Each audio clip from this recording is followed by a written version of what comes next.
Welcome to Chapter 11 of the Cornea BCSC, where we will discuss viral diseases of the cornea and external eye.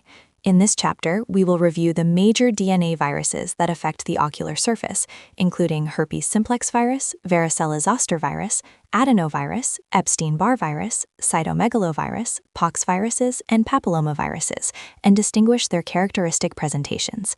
Particular focus will be placed on HSV and VZV keratitis, but we'll also talk extensively about epidemic keratoconjunctivitis, as this condition has unique findings. At the end, we'll talk briefly about RNA viruses. By the end of this chapter, you should be able to differentiate viral etiologies clinically, understand when and how to treat, and recognize complications that require urgent intervention. Let's begin. We're going to start this chapter off by discussing the fundamental principles of virology, focusing on the characteristics of viruses and their relevance to ocular infections. As shown on your slide, viruses are small, obligate intracellular parasites composed of either RNA or DNA enclosed within a protective protein capsid.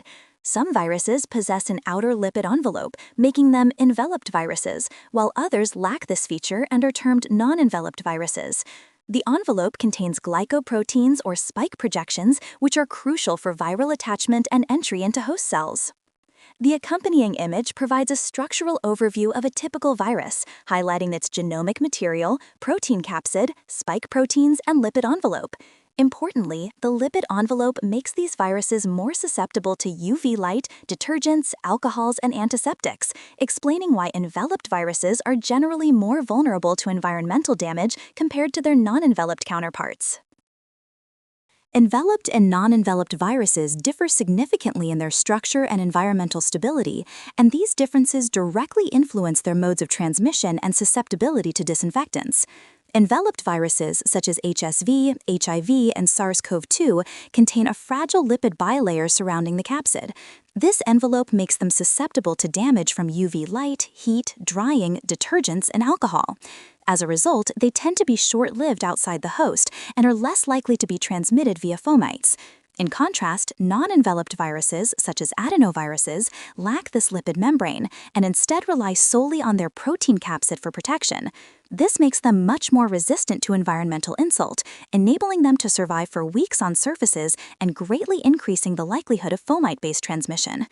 Importantly, the same alcohol-based disinfectants that readily inactivate enveloped viruses are not sufficient to reliably inactivate non-enveloped viruses, highlighting why adenoviral keratoconjunctivitis, for example, is so difficult to contain in clinical settings.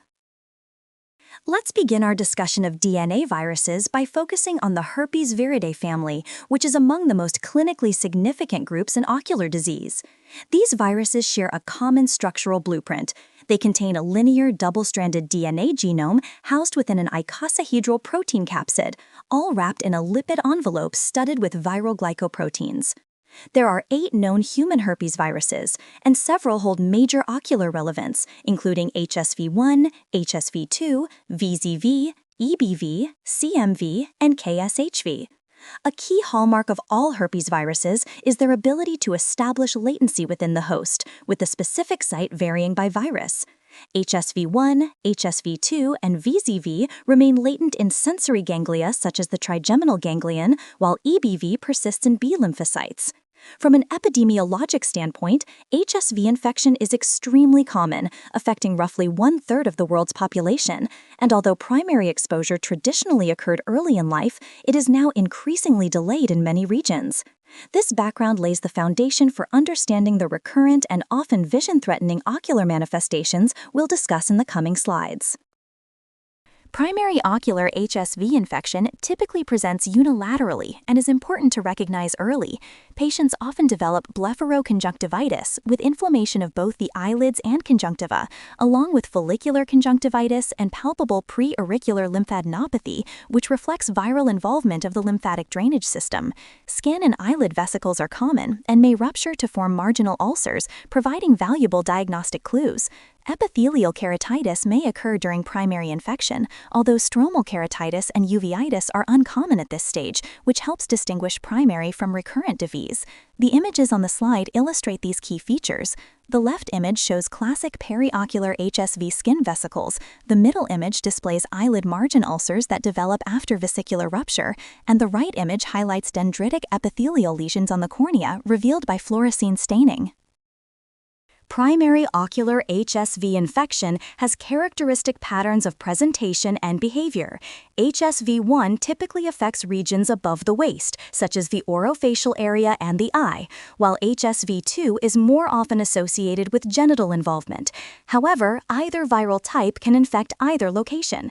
Primary infection usually manifests as a nonspecific upper respiratory illness, and because the symptoms are subtle, it is formally recognized as HSV in fewer than 5% of cases.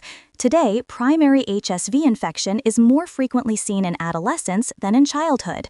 Transmission occurs through direct contact or via asymptomatic viral shedding, and neonatal infection may occur during delivery, leading to systemic, CNS, or mucocutaneous disease. Once contracted, the virus travels from the site of inoculation along sensory axons to the sensory ganglia, most commonly the trigeminal ganglion, where it establishes lifelong latency. Any branch of the trigeminal nerve, V1, V2, or V3 may be involved, and reactivation can occur even without a prior recognized episode. Among ocular manifestations, stromal keratitis represents the most significant threat to vision and is the leading blinding complication, occurring in approximately 20% of ocular HSV cases. Laboratory evaluation for HSV focuses on confirming active epithelial infection, which can be demonstrated through viral culture, antigen detection, or DNA testing. Serologic tests may show rising antibody titers during a primary infection, but they are not helpful in recurrent disease because most adults already harbor latent HSV. Therefore, serology is mainly useful when negative.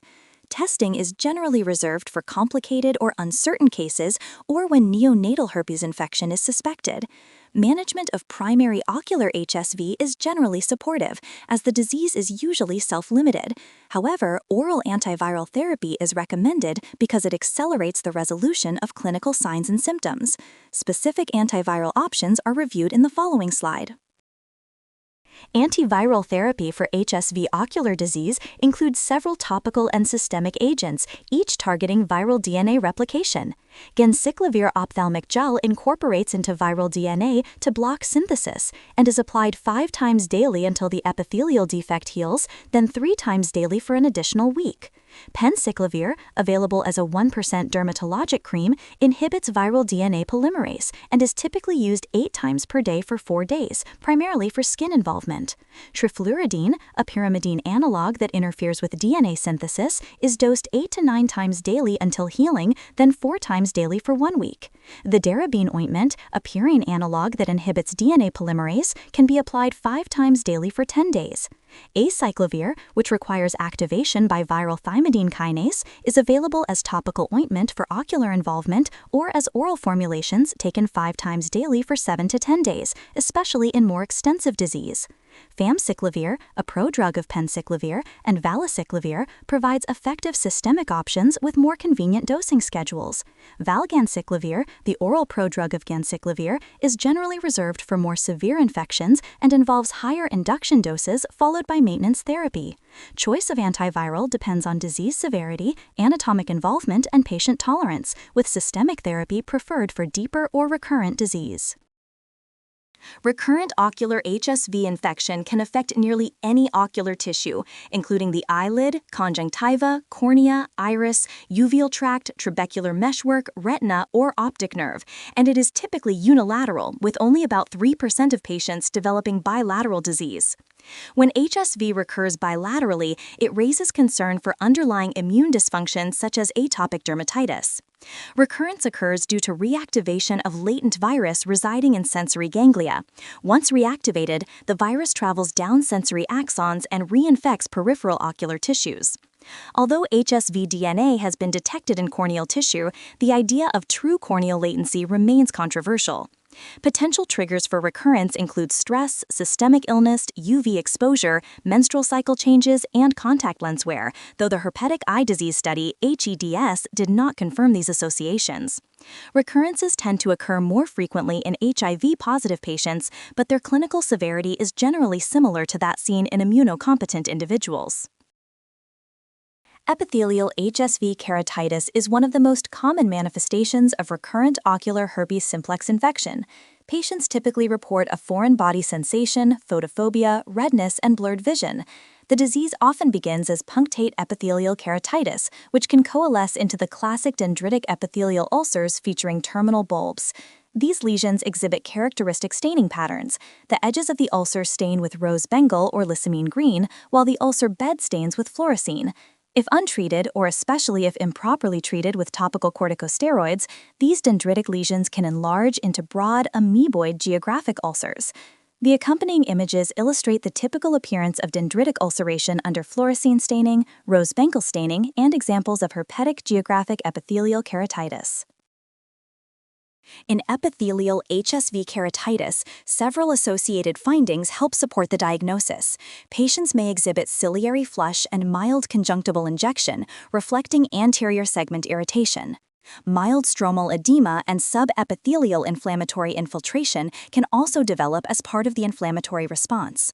After the epithelial lesions heal, it is common to see subepithelial infiltration or scarring, producing a faint ghost opacity or footprint that sits posterior to the original ulcer. This footprint often corresponds exactly to the prior dendrite pattern and is less likely to form if epithelial debridement was performed during treatment. Importantly, HSV reduces corneal sensation, either focally or diffusely, and the degree of hypoesthesia correlates with the extent, duration, and frequency of previous HSV episodes. With recurrent disease, patients may go on to develop neurotrophic keratopathy due to chronic corneal nerve damage. Finally, clinicians should remember that dendriform epithelial lesions in other disorders, such as healing abrasions, medicamentosa, or zoster pseudodendrites, can mimic true HSV dendrites, making careful differentiation essential. When evaluating dendriform epithelial lesions, it is crucial to recognize that not all branching epithelial patterns represent HSV keratitis. Infectious mimickers include acanthamoeba, adenovirus, EBV, and VCV, each capable of producing irregular, branching epithelial changes. Metabolic and depositional disorders, such as iron lines, Fabry disease, tyrosinemia type 2, or systemic drug deposition, may also create dendriform patterns that resemble infectious ulcers. Post-traumatic or degenerative processes can produce epithelial regeneration lines after abrasion, further complicating the clinical picture. Neurotrophic keratopathy, particularly in postherpetic or diabetic patients, can lead to irregular dendriform defects due to impaired healing rather than viral replication. Finally, iatrogenic or external factors, including soft contact lens wear, especially with thimerosal-based solutions, and certain topical medications, such as antivirals or beta blockers, may induce toxic epithelial changes that mimic dendritic lesions. Understanding this broad differential ensures accurate diagnosis and appropriate management. HSV epithelial keratitis is primarily a clinical diagnosis based on the presence of classic dendritic epithelial lesions that stain with fluorescein and rose bengal. Cytological examination, though not routinely required, may reveal multinucleated giant cells and intranuclear inclusions, findings characteristic of herpes virus infections. When the presentation is atypical or uncertainty remains, confirmatory testing can be performed using tissue culture, antigen detection assays such as ELISA, or PCR for HSV DNA, the most sensitive laboratory method. Although most episodes of epithelial HSV resolve spontaneously, antiviral therapy is recommended because it shortens the clinical course and may reduce the risk of associated neuropathy, scarring, and other immune-mediated complications. Importantly, there is no evidence that topical antiviral treatment alters the likelihood of developing stromal keratitis or prevents future episodes of HSV epithelial disease, reinforcing that the goal of therapy is acute control rather than long-term modification of disease behavior. Management of epithelial HSV keratitis centers on topical or oral antiviral therapy, with several effective options available. Trifluridine is typically dosed 8 to 9 times per day and works well for dendritic or geographic ulcers, though prolonged use increases the risk of neurotrophic keratopathy or punctal stenosis. Ganciclovir gel, applied every 2 hours, offers similar efficacy with potentially less toxicity. Acyclovir ointment used 5 times daily is equally effective and less toxic than trifluridine, but remains difficult to obtain in the United States. Oral acyclovir 400 mg taken 5 times daily is safe, effective, and does not carry ocular toxicity. Valacyclovir 500 mg 3 times daily provides another oral alternative as an acyclovir prodrug, though clinicians should remain aware of rare hematologic complications, particularly in immunocompromised patients, and use caution in individuals with impaired renal or hepatic function. Management of epithelial HSV keratitis involves continuing topical antiviral therapy until the epithelium has fully healed, after which the dosing is tapered for 1 additional week before discontinuation. Treatment should generally not exceed 10 days, as prolonged topical antiviral use can lead to epithelial toxicity. In some cases, epithelial debridement can help accelerate healing and is particularly useful for unusually large dendrites or cases suspected of antiviral resistance. A key clinical pearl is that topical corticosteroids are absolutely contraindicated in active epithelial HSV keratitis because they promote viral replication, increase shedding, and can significantly worsen the ulcer. However, if a patient with epithelial keratitis is already taking systemic corticosteroids for another medical condition, systemic antiviral coverage must be provided to prevent disease exacerbation. Stromal HSV keratitis represents the most vision-threatening form of recurrent herpetic eye disease. Unlike epithelial disease, which is primarily driven by active viral replication, stromal involvement is largely the result of immune-mediated inflammation within the corneal stroma, though live virus may still be present in some cases. Recurrent inflammatory episodes progressively damage the corneal architecture, leading to scarring, neovascularization, thinning, and ultimately vision loss. Clinically, stromal keratitis can present in 2 major forms: a non-necrotizing variant, either interstitial or disc form, and a necrotizing variant characterized by stromal destruction. Patients typically exhibit stromal haze or whitening without epithelial ulceration and may show mild stromal edema, although epithelial edema is uncommon. In long-standing or poorly controlled disease, the cornea becomes scarred, thinned, and vascularized. Making the diagnosis can be challenging in eyes that are already scarred or in quiescent stages, where classic features may be muted or absent. The differential diagnosis of HSV stromal keratitis is broad because many infectious, inflammatory, and immune-mediated disorders can produce a similar picture of interstitial stromal inflammation without epithelial ulceration. Infectious mimickers include acanthamoeba, EBV, VZV, or mumps keratitis, as well as syphilis, tuberculosis, and Lyme disease, all of which can generate stromal haze, edema, or immune-mediated infiltrates resembling herpetic disease. Non-infectious causes such as atopic keratitis or Cogan syndrome, along with other autoimmune conditions, can also create stromal immune reactions that mimic HSV, sometimes with neovascularization or scarring. Because these entities can appear clinically similar, accurate diagnosis requires attention to patient history, risk factors, systemic symptoms, and, when necessary, targeted laboratory testing. Herpetic disciform keratitis represents a primary endotheliitis in which inflammation of the corneal endothelium produces a round or oval zone of stromal and epithelial edema. A characteristic clue is the presence of KPs directly beneath the area of maximal edema, indicating that the endothelial dysfunction is focal rather than diffuse. Clinically, this pattern can resemble secondary endothelial decompensation from uveitis, but an important distinguishing feature is that the degree of stromal edema and number of KPs are disproportionate to the level of anterior chamber inflammation, which is often mild. Because both HSV and VZV can produce identical disciform lesions, these 2 forms are clinically indistinguishable, and diagnosis usually relies on history and associated findings rather than appearance alone. Necrotizing herpetic keratitis is the most aggressive and vision-threatening form of HSV stromal disease, characterized by suppurative, rapidly progressive corneal inflammation. Clinically, it may mimic bacterial, fungal, or acanthamoeba keratitis, as the stromal infiltrate is dense, destructive, and accompanied by marked inflammatory response. Epithelial erosion is common, but the key distinguishing feature is that it is often eccentric to the stromal infiltrate, rather than centered over it.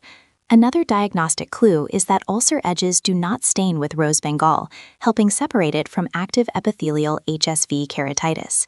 Stromal neovascularization is frequently present due to chronic inflammation and tissue destruction. The differential diagnosis includes infectious keratitis, retained foreign body, and topical anesthetic abuse, all of which can produce similar necrotic or infiltrative patterns. The photograph on the right shows a cornea with a large white necrotic stromal infiltrate and surrounding haze, extending into the visual axis.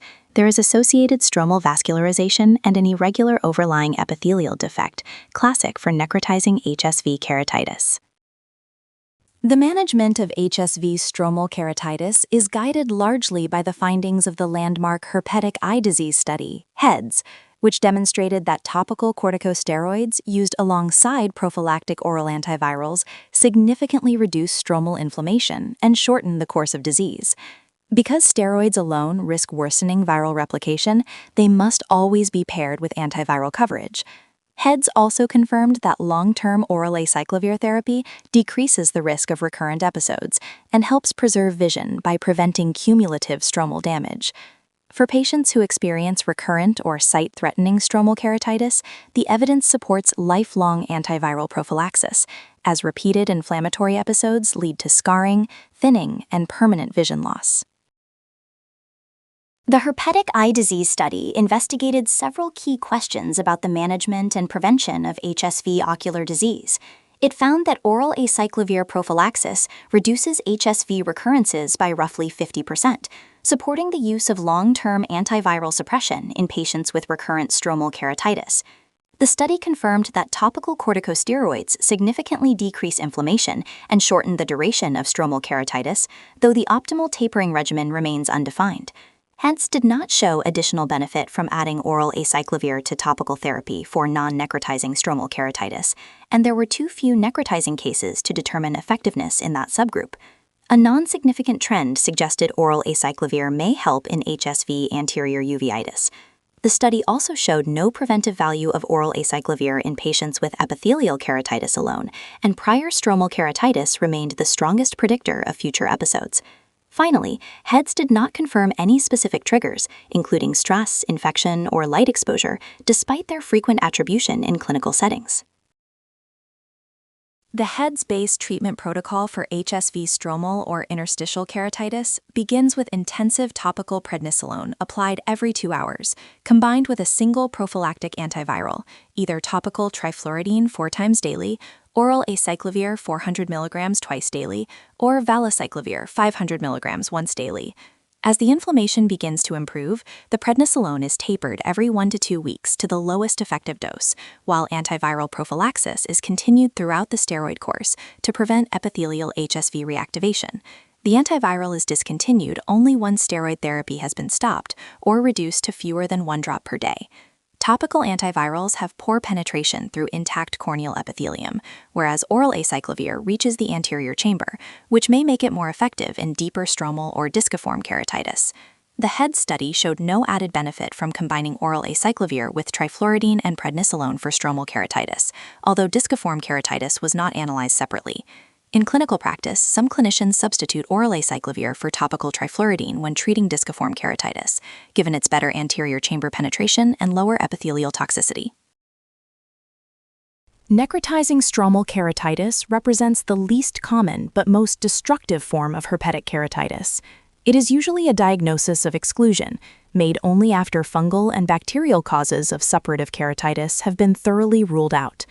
A history of facial, conjunctival, or corneal HSV infection often supports the diagnosis.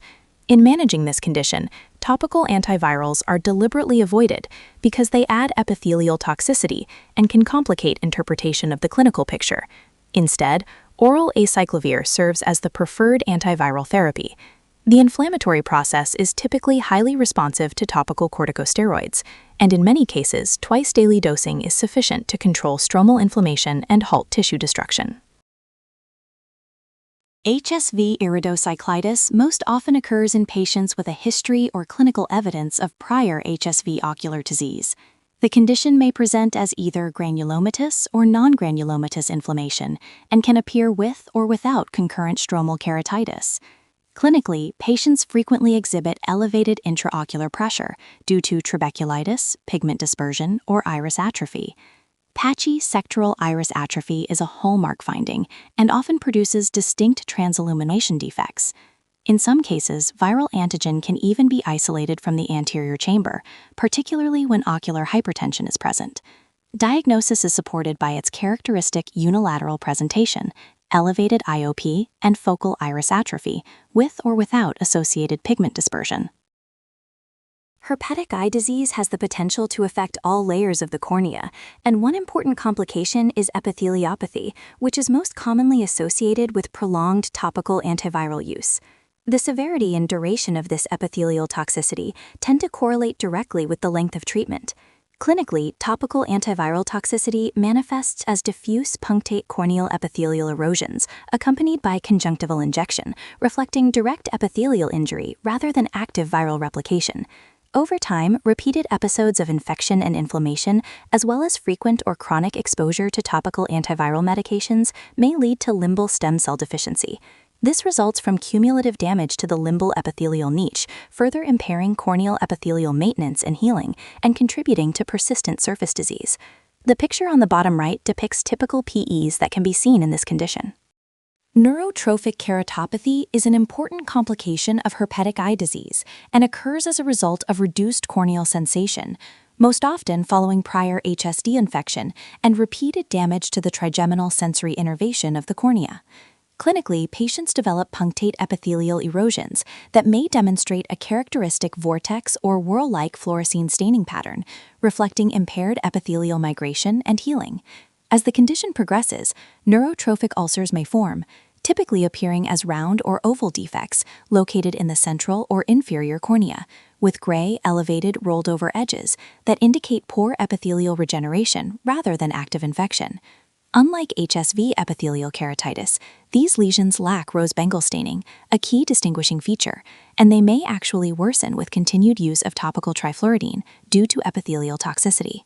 The images on this slide illustrate the smooth-edged, centrally located epithelial defects and the absence of classic dendritic staining, emphasizing the non-infectious neurotrophic nature of the disease. Management is primarily supportive and focuses on promoting epithelial healing and protecting the ocular surface through frequent non-preserved lubrication, punctal occlusion, and the use of serum tears. In more advanced cases with established neurotrophic ulcers, additional interventions such as bandage or scleral contact lenses, amniotic membrane transplantation, topical recombinant human nerve growth factor, Oxervate, or lateral tarsorrhaphy may be required to restore corneal integrity and prevent perforation. In addition to epithelial, stromal, and neurotrophic disease, herpetic eye disease can lead to several other important complications that contribute to chronic morbidity and vision loss. One such complication is the metaherpetic ulcer, which represents a form of neurotrophic ulceration typically seen in the setting of active or resolving HSV interstitial stromal keratitis. Clinically, these ulcers present as chronic, non-healing epithelial defects that notably do not stain with rose-bengal, reflecting impaired epithelial metabolism rather than active viral replication.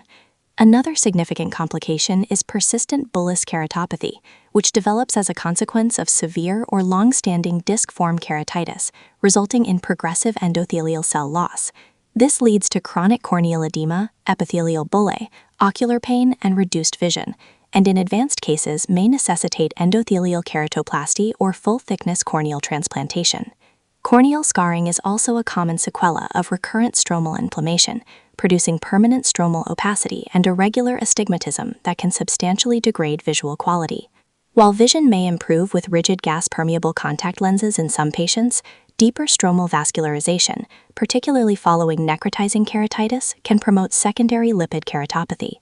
In these cases, judicious use of topical corticosteroids may help reduce corneal neovascularization and limit further lipid deposition, underscoring the importance of long-term disease control and careful management of inflammation in herpetic eye disease.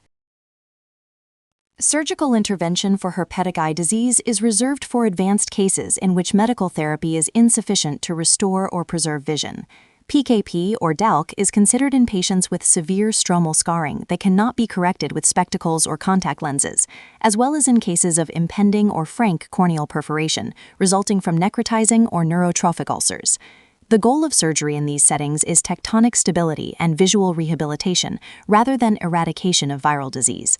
A key principle in the surgical management of herpetic keratitis is the routine use of systemic oral antiviral therapy, which improves graft survival and reduces the risk of HSV recurrence, thereby allowing safer postoperative corticosteroid use. When anatomically feasible, DALK is preferred because it preserves the host endothelium and eliminates the risk of endothelial rejection. Topical antivirals are generally avoided postoperatively due to epithelial toxicity, with oral agents favored instead. The best surgical outcomes, approaching 80% graft survival, are achieved when keratoplasty is performed in a clinically quiet eye that has been free of active inflammation for at least 6 months, emphasizing the importance of disease quiescence prior to intervention. Management of complications from herpetic eye disease is guided by the severity and stability of the corneal involvement. For small desmodoceles or limited corneal perforations, conservative measures such as cyanoacrylate adhesive combined with a bandage contact lens can provide temporary tectonic support, allowing the eye to stabilize while active inflammation subsides and definitive surgery is pursued. In cases of persistent epithelial defects that fail to heal with medical therapy alone, amniotic membrane grafts or conjunctival flaps can be used to promote epithelialization and reduce surface inflammation. For patients who have undergone multiple failed keratoplasties and continue to have severe structural or visual compromise, keratoprosthesis may be considered as a last resort option. However, this approach carries substantial risks, including graft-related complications, rejection, and ongoing herpes simplex virus recurrence, and therefore requires careful patient selection and long-term management. VZV, like other members of the herpes virus family, causes a primary infection known as varicella, or chickenpox, and then establishes lifelong latency with the potential for later reactivation as herpes-zoster, commonly referred to as shingles. From an epidemiologic standpoint, childhood varicella infection has become increasingly rare in countries with widespread VZV vaccination programs.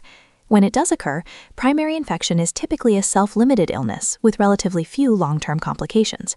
However, more severe or even fatal infections can develop in adults and in immunosuppressed individuals, reflecting the importance of host immune status in disease severity. In the context of ocular disease, both primary and recurrent VZV infections can usually be distinguished from herpes simplex virus based on a careful clinical history and examination, as VZV tends to follow characteristic patterns of systemic illness, dermatomal involvement, and ocular findings that differ from those seen in HSV. This table highlights the key clinical features that help distinguish ocular disease caused by HSV from that caused by reactivation of VZV. Postherpetic neuralgia is a defining feature of VZV and is common and often severe, whereas it does not occur with HSV, which is instead associated with only moderate pain. Bilateral ocular involvement is uncommon in HSV and generally absent in VZV, but VZV classically follows a complete dermatomal distribution, in contrast to the incomplete or patchy distribution seen with HSV. Cutaneous scarring is typical of VZV due to the severity of skin involvement, while HSV usually heals without skin scarring. Corneal hypoesthesia occurs in both conditions, but may be particularly severe in VZV. Recurrent epithelial keratitis is a hallmark of HSV infection and is common, whereas it is rare in VZV. The dendritic lesions of HSV are characterized by central epithelial ulceration with terminal bulbs and may enlarge into geographic ulcers, especially with corticosteroid exposure. In contrast, VZV epithelial lesions tend to be smaller, lack terminal bulbs or central ulceration, and may later manifest as dendriform mucus plaques rather than true ulcers. Finally, iris atrophy differs between the two entities, being patchy in HSV and sectoral in VZV, reflecting the more focal versus dermatomal nature of the underlying viral involvement. Primary varicella-zoster virus infection in children typically presents with systemic symptoms, including fever and malaise, accompanied by a characteristic vesicular dermatitis but last approximately 7 to 10 days. Ocular involvement during primary infection is uncommon. When it does occur, it most often manifests as eyelid vesicles and a follicular conjunctivitis. In rare cases, more significant ocular findings may be seen, including punctate or dendritic epithelial keratitis, subepithelial infiltrates, microdendritic or stromal keratitis, disciform keratitis, uveitis, or elevations in intraocular pressure. The cutaneous rash follows a classic progression from macules to papules, then vesicles, pustules, and finally crusts, which may leave residual scarring. Although primary ocular involvement is usually mild and self-limited, recurrent varicella-related keratouveitis can occasionally occur later in life and may be associated with significant ocular morbidity. VZV pathogenesis begins with primary infection, which spreads through direct contact with active skin lesions or via respiratory droplets and is highly contagious to susceptible individuals. Following primary infection, the virus establishes latency within sensory ganglia, with approximately 15% of cases involving the trigeminal nerve, cranial nerve 5. Reactivation occurs in roughly 20% of infected individuals and produces the classic manifestations of herpes-zoster, including dermatologic and potential ocular involvement along the affected dermatome. From a diagnostic standpoint, acute or recurrent VZV infection can be confirmed using immunodiagnostic testing, viral culture, or PCR-based assays. Appropriate specimens include scrapings from the base of vesicular lesions for cytology, antigen detection, or PCR, and when ocular disease is suspected, conjunctival scrapings or corneal impression cytology can be analyzed using the same laboratory techniques to support the diagnosis. Management of VZV infection is challenging from a public health standpoint because infected individuals shed virus and respiratory secretions before the onset of the characteristic rash, making prevention from isolation alone difficult. For this reason, vaccination is strongly recommended for individuals older than 1 year who have no history of chickenpox or who demonstrate negative serology, as vaccination remains the most effective strategy for disease prevention. In patients who are clinically ill, treatment with oral acyclovir can reduce the severity and duration of systemic symptoms. A key clinical distinction from herpes simplex virus keratitis is that in VZV-related ocular disease, significant keratitis or uveitis can be safely treated with topical corticosteroids when indicated, as the inflammatory component of disease often outweighs concerns for viral replication when appropriate antiviral coverage is provided. Recurrent VZV infection, clinically referred to as herpes-zoster or shingles, represents reactivation of latent VZV from sensory ganglia after a prior primary varicella infection. Although it can occur in children, herpes-zoster most commonly affects otherwise healthy adults, particularly as immune surveillance declines with age.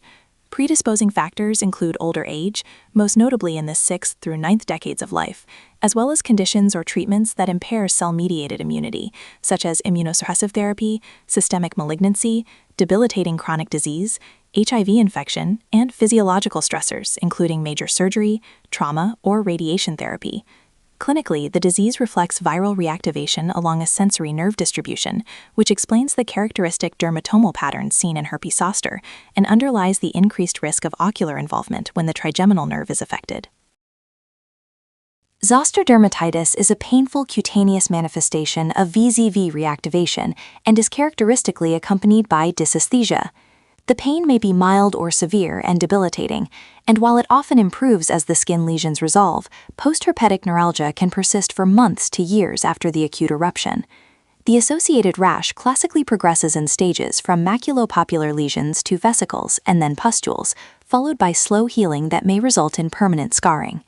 The image on this slide demonstrates a classic unilateral zoster eruption involving the ophthalmic distribution of the trigeminal nerve, with grouped vesicular and crusted lesions on an erythematous base that sharply respect the midline, highlighting the dermatomal pattern typical of herpes-zoster. Herpes-zoster ophthalmicus refers to reactivation of VZV involving the ophthalmic branch, V1, of the trigeminal nerve, which is affected more frequently than the maxillary, V2, or mandibular, V3 divisions. More than 70% of patients with ophthalmic division involvement develop ocular disease, reflecting the high vulnerability of ocular tissues supplied by V1. The infection may involve the nasociliary, frontal, or lacrimal branches, and although less common, V2 involvement can also result in ophthalmic complications. In immunosuppressed patients, multiple trigeminal branches may be affected simultaneously, leading to more extensive disease. HCO may evolve into a chronic condition with multiple recurrences, and characteristic ocular findings include neurotrophic keratopathy from sensory denervation, sectoral iris atrophy due to ischemic or inflammatory damage, and recurrent inflammation involving virtually any ocular tissue, including the cornea, uvea, retina, and optic nerve. An important clinical feature to remember is the Hutchinson sign, which is when the vesicular shingles rash includes the tip of the nose, as shown in the top right picture. This is important to look for clinically, as its presence strongly predicts ocular involvement. Herpes zoster ophthalmicus can produce significant eyelid and lacrimal system involvement. Eyelid vesicles may become secondarily infected with bacteria and often heal with cicatricial changes, including scarring, marginal notching, trichiasis, and cicatricial entropion or ectropion, and they may also result in permanent loss of eyelashes. In addition to eyelid involvement, scarring of the lacrimal puncta or canaliculi can disrupt normal tear drainage, leading either to dry eye from impaired tear distribution or to epiphora from punctal or canalicular scarring. HZO can involve the ocular surface in several characteristic ways. Inflammation of the sclera may present as episcleritis or scleritis, which can be nodular, sectoral, or diffuse in distribution. Corneal involvement commonly includes zoster pseudodendrites, which differ from HSV dendrites in that they lack a central epithelial ulcer, have branching but blunt-ended lesions rather than terminal bulbs, and appear as raised, stuck-on mucus plaques. These lesions demonstrate minimal staining with fluorescein or rose bangle, reflecting their non-ulcerative epithelial nature. In some patients, elevated dendriform mucus plaques may develop weeks to months after the cutaneous rash has resolved, particularly in immunocompromised individuals such as those with AIDS, where chronic VZV-causative cultures have been described. Corneal sensation is frequently reduced, occurring in up to half of affected eyes, and this sensory loss contributes to the risk of chronic ocular surface disease and delayed epithelial healing. HZO can involve the corneal stroma and deeper ocular structures, producing findings that are often visually significant and challenging to distinguish from HSV-related disease. A classic manifestation is the presence of nummular corneal infiltrates, which appear as multiple, round, discrete stromal opacities and are characteristic of zoster stromal keratitis.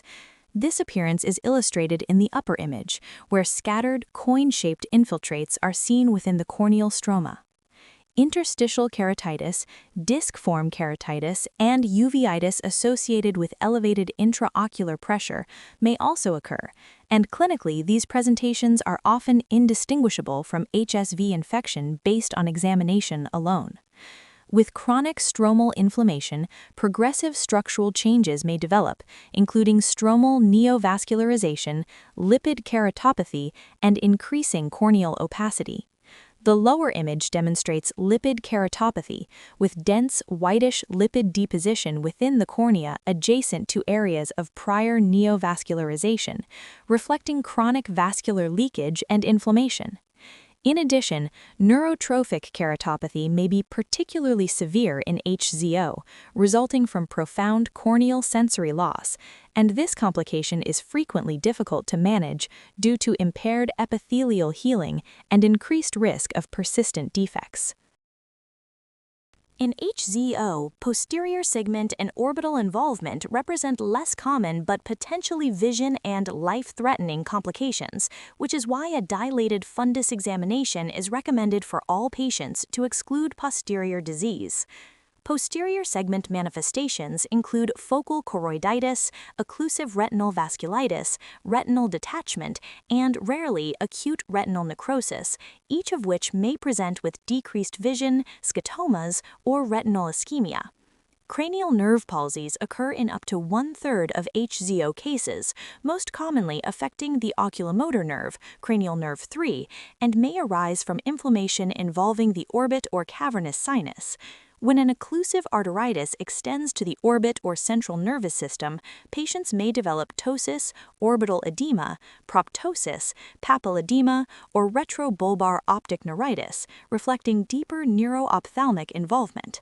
Although systemic dissemination is uncommon in immunocompetent individuals, it can occur in up to 25% of immunocompromised patients, underscoring the importance of careful systemic and ocular evaluation in high-risk populations. Management of VZV centers on both prevention and timely antiviral therapy to reduce disease severity and complications. Vaccination plays a critical preventative role, with the recombinant zoster vaccine, Shingrix, recommended for immunocompetent adults aged 50 years and older, providing approximately 97% efficacy in preventing zoster and its complications.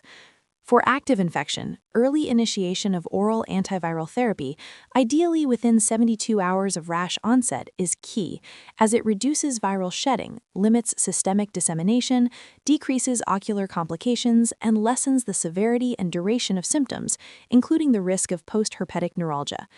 Antiviral treatment may still offer benefit beyond 72 hours if new vesicles continue to appear. Standard oral regimens are typically given for 7 to 10 days and include valacyclovir 1 gram 3 times daily, acyclovir 800 milligrams 5 times daily, or famciclovir 500 milligrams 3 times daily.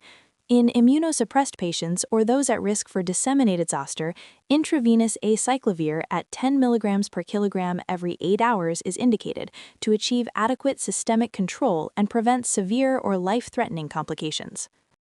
Management of VZV ocular disease focuses on both ocular complications and postherpetic neuralgia. Ocular disease is treated with aggressive lubrication using non-preserved artificial tears, gels, and ointments to protect the compromised surface, while associated skin lesions are managed with warm compresses and topical antibiotics to prevent secondary infection. Keratouveitis is treated with topical corticosteroids in combination with cycloplegic agents to control inflammation and pain. In cases of neurotrophic keratopathy, treatment with recombinant human nerve growth factor, or oxervate, may be required, and punctal occlusion or tarsorrhaphy can be considered when epithelial healing is inadequate. Postherpetic neuralgia was managed with neuropathic pain medications, including topical capsaicin, tricyclic antidepressants such as amitriptyline, desamipermine, or clomipramine, anticonvulsants such as carbamazepine, and agents like gabapentin or pregabalin. The role of oral corticosteroids remains controversial. However, some clinicians use a taper in adults over 60 years of age in an effort to reduce the severity of postherpetic neuralgia. Importantly, the zoster eye disease study demonstrated that extending oral valacyclovir at a dose of 1 gram daily for 1 year was associated with reduced neuropathic pain medication requirements and lower pain scores, particularly in younger patients. That wraps up our discussion on varicella-zoster virus. Let's now switch gears to talk about other important but less frequent viral etiologies. Epstein-Barr virus ocular disease is diagnosed primarily in the context of recent infectious mononucleosis and/or elevated EBV serologic titers. EBV is the most common cause of acute dacryoadenitis and typically presents as a painful inflammatory enlargement of one or both lacrimal glands.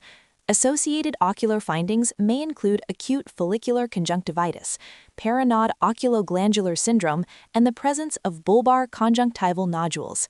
EBV keratitis can occur unilaterally or bilaterally and often resembles interstitial keratitis caused by other infectious etiologies such as HSV, VZV, Lyme disease, adenovirus, or syphilis, making clinical differentiation challenging. Overall, EBV-related ocular disease is rare, which contributes to low clinical suspicion, and it should be considered particularly in cases of keratitis that are refractory to standard antiviral therapy. EBV-associated stromal keratitis can be classified into 3 distinct clinical patterns based on the depth, distribution, and activity of corneal infiltrates. Type 1 disease is characterized by multifocal subepithelial infiltrates that closely resemble those seen in adenoviral keratitis, typically presenting as small, discrete opacities beneath the epithelium with relatively mild inflammation. Type 2 disease demonstrates multifocal, blotchy, pleomorphic stromal infiltrates associated with active inflammation. In its inactive phase, this form evolves into characteristic granular, ring-shaped opacities located in the anterior to mid-stroma. The accompanying image illustrates this type 2 pattern, showing irregular, patchy stromal opacification consistent with active EBV stromal keratitis. Type 3 disease involves multifocal, deep stromal, or full-thickness peripheral infiltrates, which may or may not be associated with corneal vascularization and often resemble interstitial keratitis seen in syphilis, making systemic evaluation and careful differential diagnosis essential. EBV infects most humans by early adulthood and is frequently acquired in childhood as a subclinical infection. When primary infection occurs later in life, it may present as infectious mononucleosis. After initial exposure, EBV establishes lifelong latency, primarily within B lymphocytes and pharyngeal mucosal epithelial cells. Laboratory evaluation of EBV relies predominantly on serologic testing rather than direct viral isolation. Detection of EBV-specific IgM antibodies is most helpful for identifying acute or recent infection, whereas IgG antibodies indicate past exposure and immunity. Because EBV ocular disease is uncommon and often immune-mediated, PCR or culture is generally not routine in corneal disease and is less informative than serologic patterns. Management of EBV-associated keratitis remains uncertain, as the effectiveness of antiviral therapy has not been clearly established. In cases where stromal inflammation leads to reduced vision, topical corticosteroids may be used to control immune-mediated corneal damage.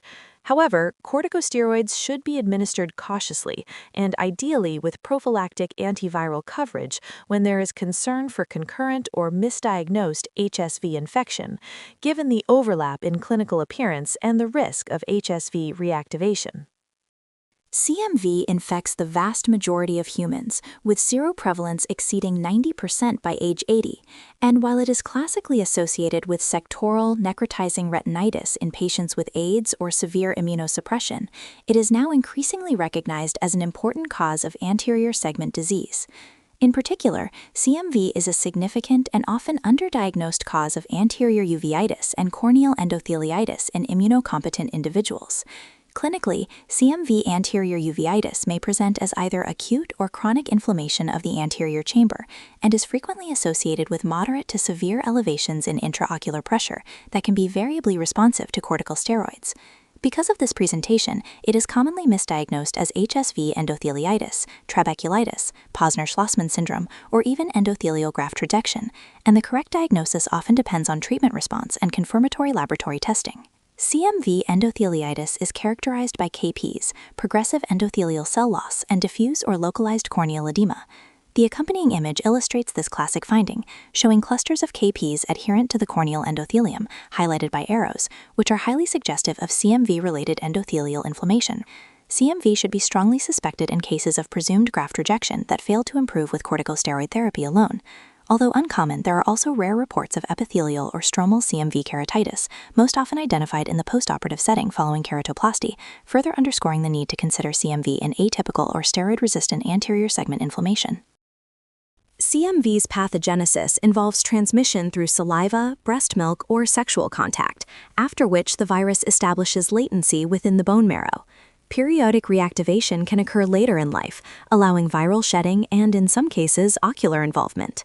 When CMV affects the anterior segment, laboratory evaluation is essential for confirmation because clinical findings often overlap with other herpetic diseases.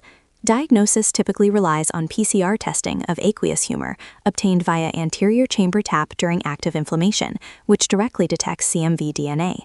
Serum testing is useful primarily to exclude systemic viremia as the source of intraocular infection, and concomitant testing for other herpes viruses can be performed when the diagnosis is uncertain. In select cases, particularly after keratoplasty, histologic examination of corneal biopsy or surgical specimens may also establish the diagnosis. Management of anterior segment CMV is not yet standardized, but oral valganciclovir at a dose of 900 mg twice daily has been shown to be effective for active disease. Lower maintenance dosing may be required for long-term suppression to prevent recurrence. A key clinical clue supporting CMV infection is a lack of response to acyclovir or famciclovir, as resistance to these agents should raise suspicion for CMV rather than HSV or VZV.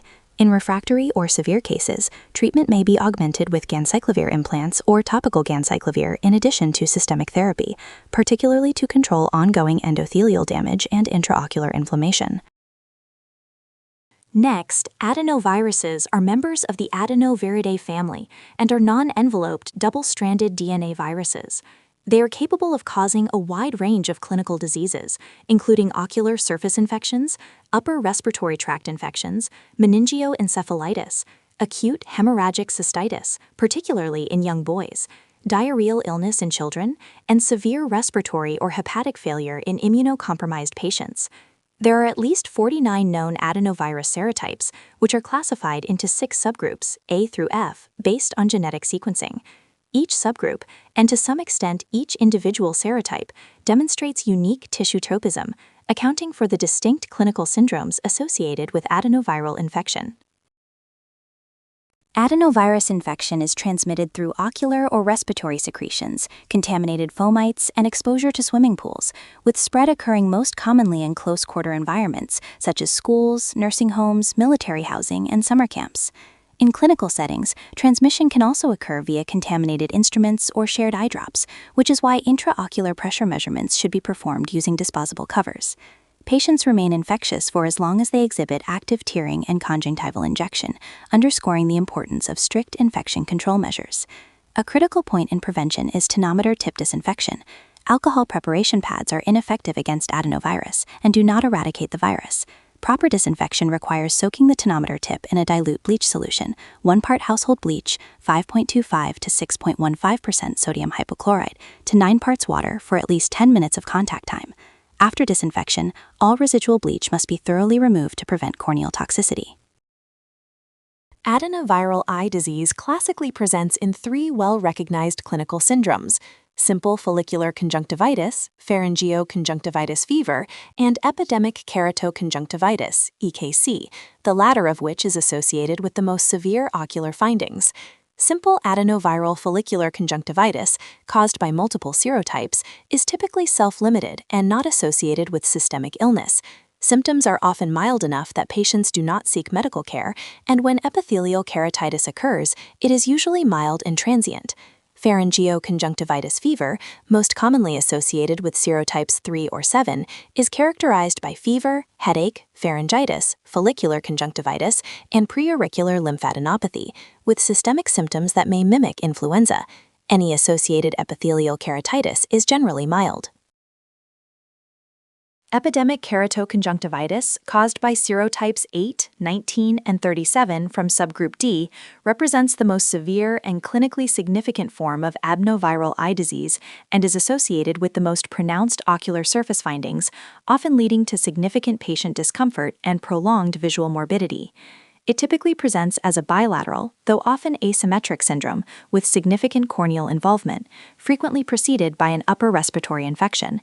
Patients commonly report tearing, marked photophobia, and a pronounced foreign body sensation.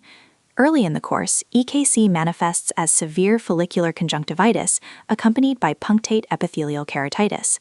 Conjunctival findings may include petechial or larger subconjunctival hemorrhages, as well as pseudomembranes, as seen in the photo on the right, or true membranes on the tarsal conjunctiva, which characteristically bleed when removed and reflect intense conjunctival inflammation.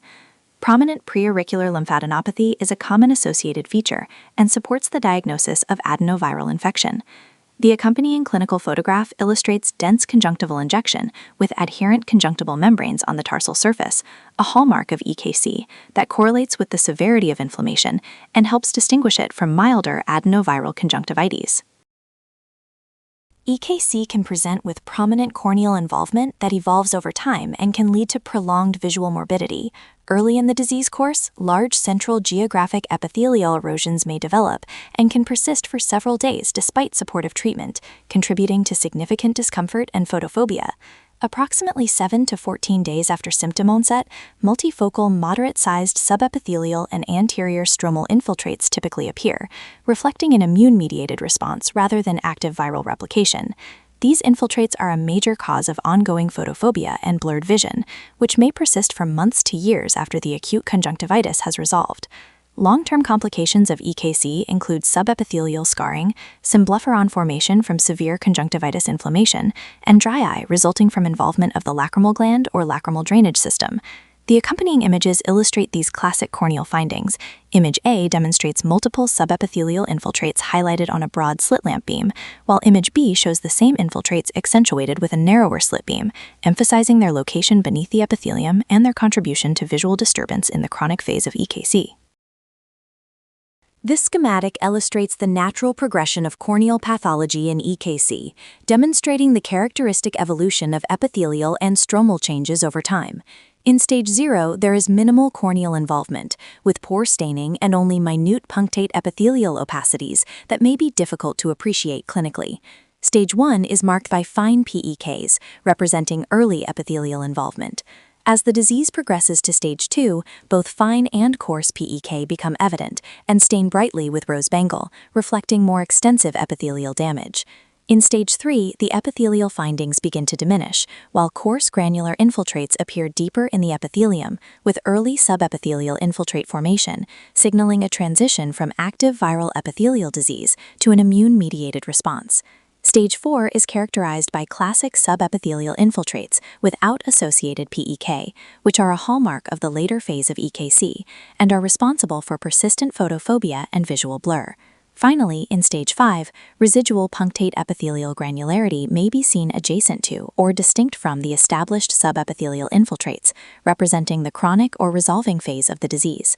The diagram emphasizes that although epithelial disease is self-limited, the subsequent development of subepithelial infiltrates can lead to prolonged visual symptoms and underscores the immune-driven nature of late EKC corneal pathology. Management of epidemic keratoconjunctivitis is primarily supportive and focused on symptom relief, as the condition is self-limited.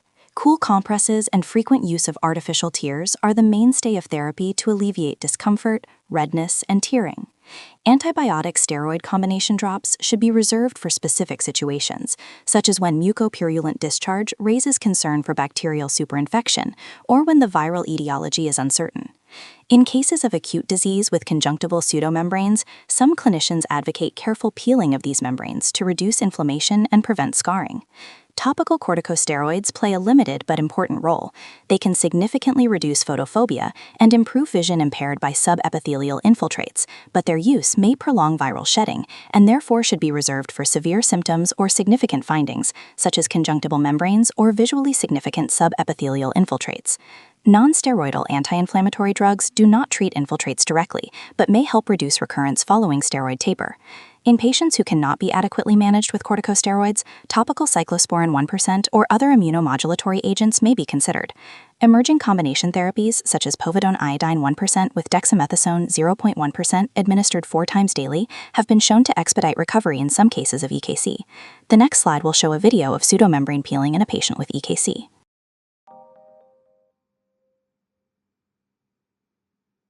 This is a case of epidemic keratoconjunctivitis in a 20-year-old patient. On slit lamp examination, you will see a significantly injected conjunctiva. On lower eyelid retraction, a thick yellow pseudomembrane is visible in the cul-de-sac. A jeweler's forceps is used to remove the pseudomembrane. Using one end of the forceps, you can find a plane beneath the membrane to allow for a little blunt dissection before you peel the membrane off. The lack of significant bleeding distinguishes a pseudomembrane from a true membrane. Note, most EKC eyes are significantly injected, therefore minimal bleeding can be seen during removal. Pseudomembrane debridement followed by steroid drops can help prevent symblepharon formation and improve comfort in these difficult patients.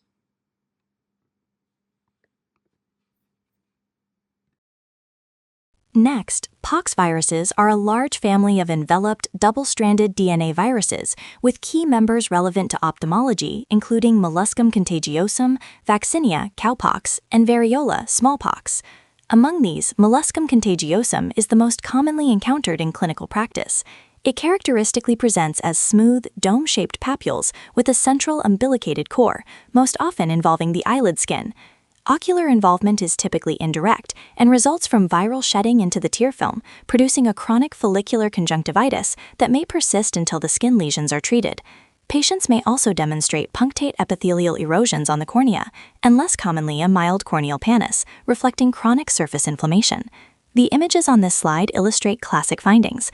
The upper photograph shows small, flesh-colored, umbilicated eyelid papules consistent with molluscum lesions, while the lower photograph demonstrates the associated follicular conjunctivitis of the inferior palpebral conjunctiva caused by viral antigen exposure.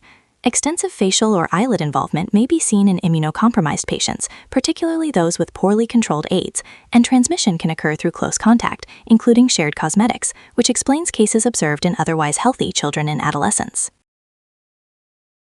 Poxvirus infection of the eyelids, most commonly due to molluscum contagiosum, is typically diagnosed clinically, but laboratory confirmation relies on histological examination rather than culture, as poxviruses cannot be grown using standard viral culture techniques. When a lesion is expressed or excised, histopathology characteristically demonstrates eosinophilic intracytoplasmic inclusion bodies within epidermal cells, which are diagnostic of poxvirus infection. Management is often conservative because spontaneous resolution can occur, although this process may take months to years, and ongoing viral shedding can perpetuate chronic follicular conjunctivitis. For symptomatic patients or those with persistent ocular surface disease, treatment is directed at eliminating the viral reservoir within the eyelid lesion. Effective options include complete surgical excision, cryotherapy, or incision and curettage of the central umbilicated core, all of which typically result in rapid resolution of the associated conjunctivitis and corneal epithelial findings by removing the source of viral antigen exposure. Human papillomaviruses are small, non-enveloped, double-stranded DNA viruses that infect epithelial tissues and are characterized by their ability to establish persistent infection. Once HPV infects basal epithelial cells, early viral gene products drive cellular proliferation, which clinically manifests as cutaneous warts or conjunctival papillomas. As these infected basal cells migrate and differentiate toward the epithelial surface, they permit complete viral gene expression and the assembly of infectious viral particles, allowing continued transmission. In certain high-risk subtypes, particularly HPV-16 and HPV-18, viral DNA integrates into the host genome rather than remaining episomal, a process that disrupts normal cell cycle regulation and is strongly associated with the development of squamous cell carcinoma. This oncogenic potential underlies the importance of prophylactic HPV vaccination, which targets viral oncogenes and significantly reduces the risk of future malignant transformation. HPV infection produces a spectrum of ocular and periocular manifestations, most commonly verrucae and papillomas involving the eyelid skin or conjunctival epithelium. These lesions arise from HPV-driven epithelial proliferation and may present as fleshy, exophytic, papillomatous growths on the conjunctiva or lid margin. HPV is also implicated in conjunctival intraepithelial neoplasia, CIN, and squamous cell carcinoma, which share histopathologic features with HPV-related cervical dysplasia. It is important to distinguish these entities from Kaposi sarcoma, which can involve the skin or conjunctiva, but is caused by HHV8, not HPV. In the image on this slide, the conjunctiva demonstrates multiple pink, lobulated papillomatous masses encircling the limbus, a severe form of HPV-associated conjunctival papillomas. Management of HPV-related ocular disease may be medical or surgical, although surgical therapy is generally preferred. Medical options include systemic cimetidine, administered at approximately 30 mg per kilogram per day in divided doses for at least 3 months, which may enhance cell-mediated immunity and reduce recurrence, and topical interferon alpha-2b, though this agent has been discontinued as of July 2021. The treatment of choice is no-touch surgical excision, combined with adjunctive cryotherapy to the lesion base and margins to minimize viral persistence. Postoperatively, oral cimetidine is often continued as adjuvant therapy. A key clinical consideration is the risk of viral seeding of adjacent conjunctiva during excision, which contributes to recurrence and highlights the importance of meticulous surgical technique and adjunctive measures. RNA viruses are much less common than DNA viruses as causes of ocular disease, but they still produce important and diverse clinical manifestations. They most often present as follicular conjunctivitis associated with upper respiratory symptoms, although certain RNA viruses can involve virtually any ocular tissue, including the cornea, retina, and optic nerve. Among coronaviruses, including COVID-19, conjunctivitis is the primary ocular manifestation and is typically mild and self-limited. Within the paramoxavirus family, measles classically causes follicular conjunctivitis and mild keratitis, but in the setting of vitamin A deficiency, it may progress to corneal ulceration and can be associated with optic neuritis or retinopathy. Mumps may produce dacroadenitis, follicular conjunctivitis, keratitis, anterior uveitis, and scleritis. Rubella is particularly important in congenital infection, where it can cause cataracts, corneal haze, iris hypoplasia, glaucoma, and the characteristic salt and pepper retinopathy.